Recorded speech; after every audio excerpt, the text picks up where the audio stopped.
ได้รับการชูมือครับดูครับวัดกันทุกอย่างเลยครับวัดกันทุกอย่างนะครับตอนนี้ครับสอบครับโอ้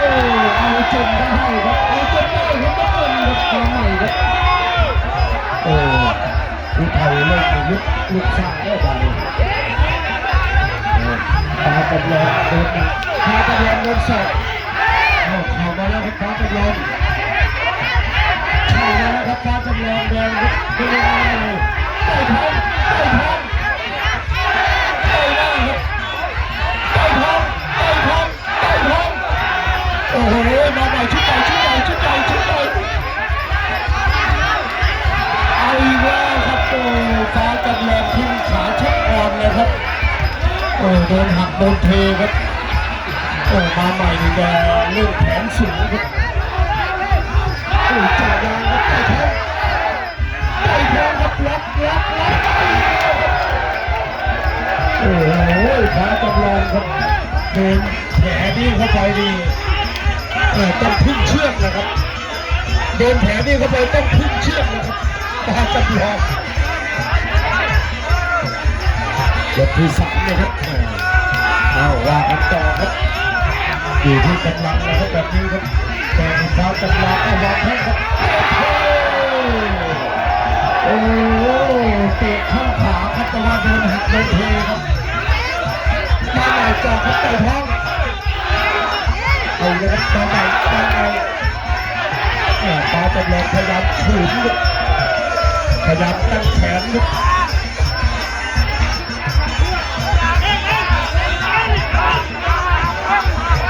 ที่สัก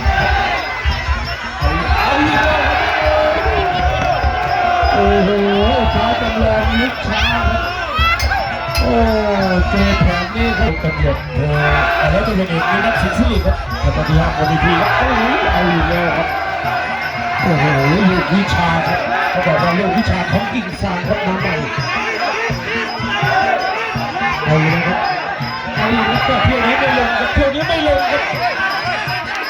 ตั้งแขนใส่ไหลไหมฟ้าจำลองเอาละครับฟ้าจำลองโดนพายคืนชีพโอ้โหแต่ว่าเป็นมิชาครับโอ้โหชักเอาไม่ลงเลยครับมาใหม่ครับโดนแขนตั้งแขนครับจับครับต่อยท้องครับฟ้าจำลองสาวหมัดรวบได้ครับทำใหม่ครับโอ้ยลูกวิชาครับไม่ฟาวครับลูกนี้ไม่ฟาวเลยครับเป็นลูกของกิ่งซางครับตั้งแขนฟ้าจำลองชักไม่ลงนะครับแต่ฟ้าจำลองนั่นเป็นดีน้ำใหม่ครับดูที่ความถี่ของอาวุธเลยครับฟ้าจำลองครับไปหลังชักจะขึ้นเลยครับฟ้าจำลองลงบ่อยๆดีไม่เป็นผลดีเลยครับต้องไปล้มครับฟ้าจำลองครับโดนเลือดอยู่นะครับโอ้โหหลบจะใส่เลยฟ้าจำลองลูกช้าครับฟ้าจำลองเพิ่มอีก4ครับ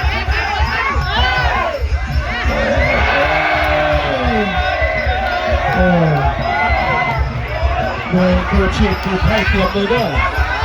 หมอสนามเตรียมเลยด้วยผู้เฒ่าแล้วเนี่ยผู้เฒ่าแล้วเนี่ย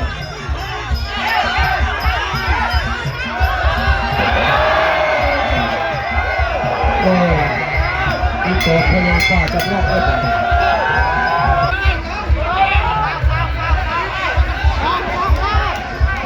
คนสุดท้ายครับแดงฟ้าจำลองดีครับสอพิทักษ์ชนน้ำเงินตามใหม่ลูกจังเก่าครับนี่ครับบางประสิทธิ์14 มีนาคมบันทึกไว้อีกหนึ่งหน้าประวัติศาสตร์ครับ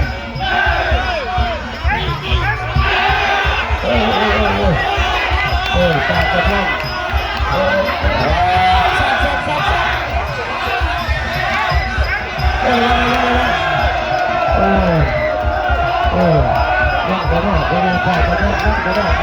ยังอยู่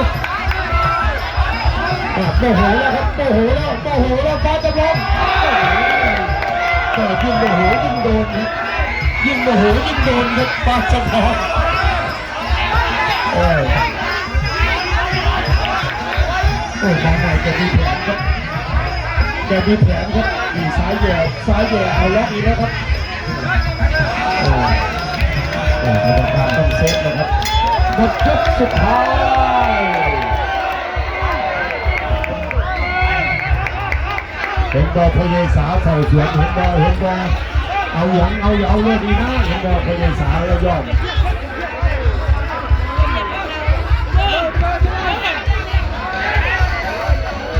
โชว์ไปที่มาใหม่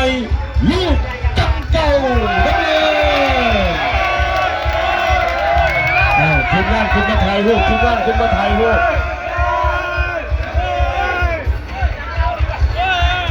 เดี๋ยวให้ทีมงานเขาถ่ายรูปก่อนเพราะว่าผู้ใหญ่ขาจดเพื่อนครับโอ้ยมาอยู่ไกลกันบนสิเก้ายกมาขนาด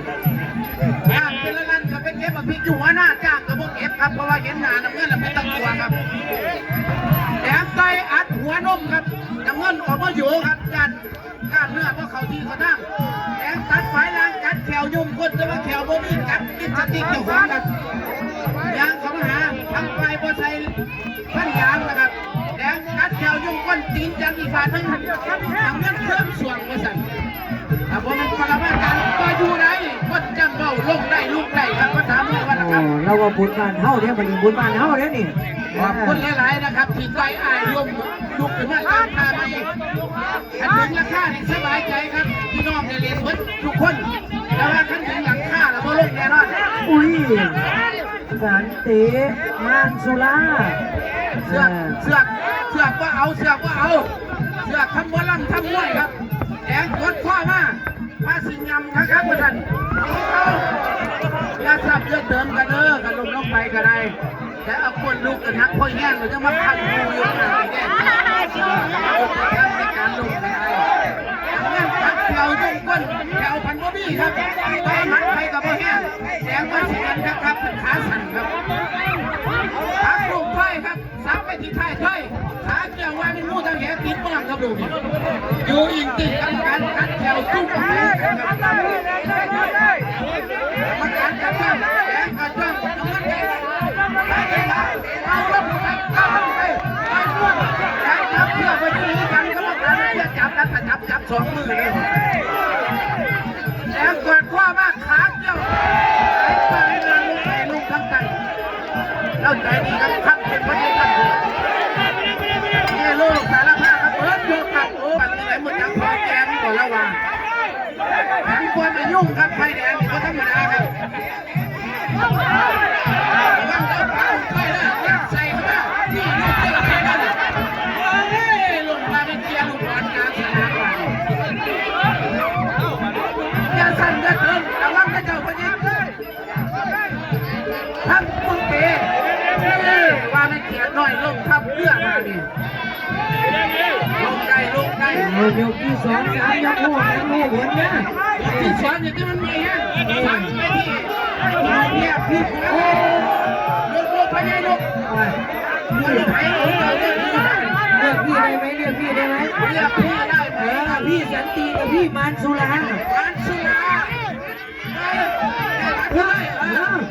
ฮึดแล้ว